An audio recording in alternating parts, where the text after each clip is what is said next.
Hello, and here's a very strange story. I saw it on Pinterest. It come up on my feed, and I thought this is a very weird sort of subject matter. 12 things that you should know before dating a girl in a wheelchair. My immediate reaction was, what the hell? And it's Cosmopolitan magazine. Now you'll be thinking to yourself, oh, I must have missed that.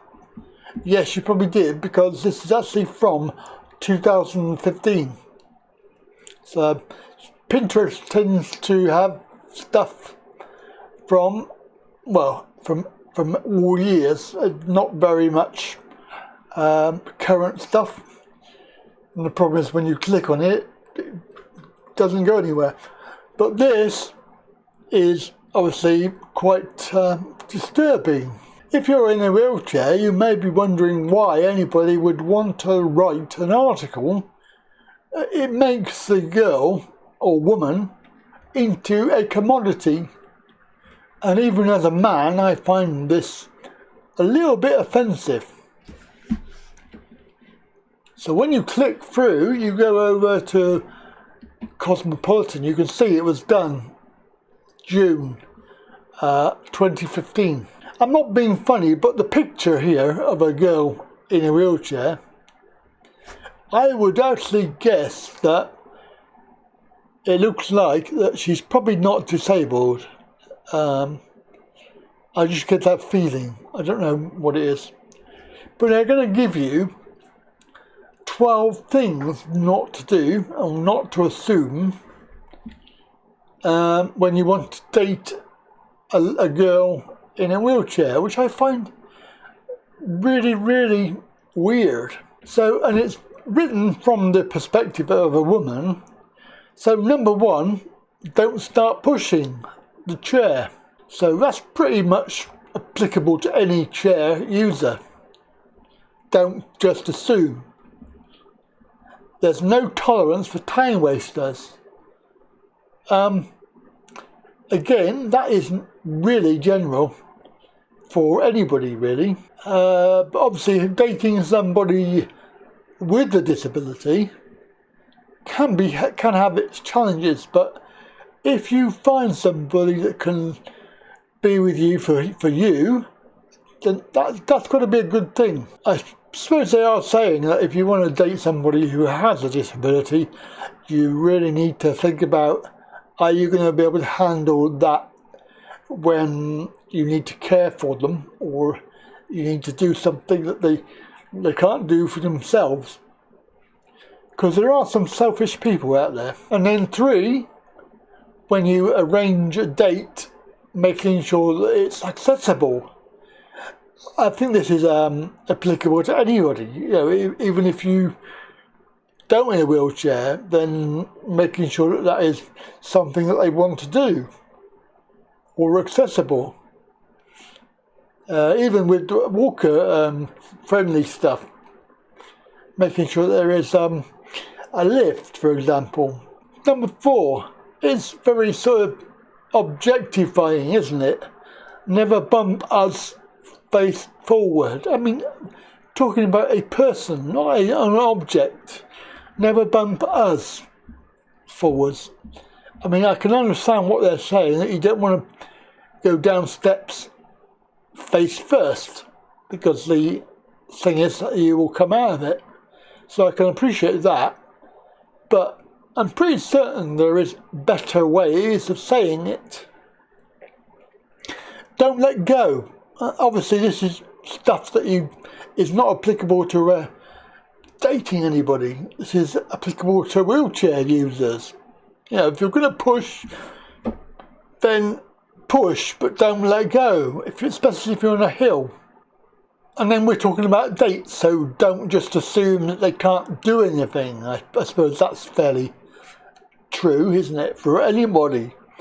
You know, never assume that they wouldn't do bowling or horse riding or stuff like that, because I suppose that as disabled people we want to be taking part in interesting activities.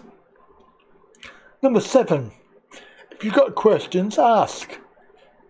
I mean, it's like if they need help with personal care, you need to ask. If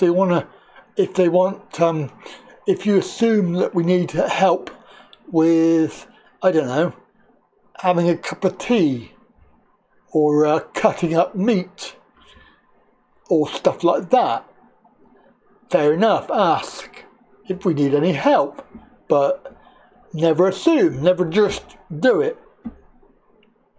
Number 8, well, you've obviously got to have this in here because if you are a wheelchair user, then it's likely that you're going to have lower limb damage, spinal damage maybe, I don't know, and it can obviously affect your abilities to enjoy sex. But to actually ask this question is a bit personal and a bit impersonal at the same time. Number 9, expect our friends to be overprotective. So, this depends on if you have a friend network. I would say that probably some disabled people don't have a friend network. They are alone. And obviously if you're out to scam disabled people, then you're going to be doing that anyway. So regardless of what we have put in place to safeguard us, it's easily done. 10, a very big one that's come up recently for me, being a scooter user. They just assume that you can't walk or you cannot get up and stand up. Just because we're in a wheelchair doesn't mean that we cannot walk a little or even a short distance. And of course it's the old joke, isn't it? When you get out your chair, oh, you've been cured. Well done, fantastic. Such a wonderful joke. Number 11, it's just really normalising what we are trying to achieve with our lives, is being as normal as we can, taking part in society. So why would it not be normal for us to want to dance in our wheelchair, for example, or go to a disco or rave? We enjoy the same things. We are human beings first, and this article really doesn't help much. Now, the biggest one here that I would agree with, number 12, is we can be fiercely independent. So, if we keep on saying to you, no, we don't need any help, that's because we'd rather do it ourselves. Don't assume that we can't do it ourselves. We will certainly ask for help if we need it, but it may indeed take us a little bit longer than everybody else. So please be patient and don't assume that just because we said no, that we do not need help in the future. So that for me is a pretty tame, a pointless article in Cosmopolitan. I don't know what you ladies think, but I find it quite offensive. Alright, so there we go. Leave your comments down below and do let me know what you think. Have a good day.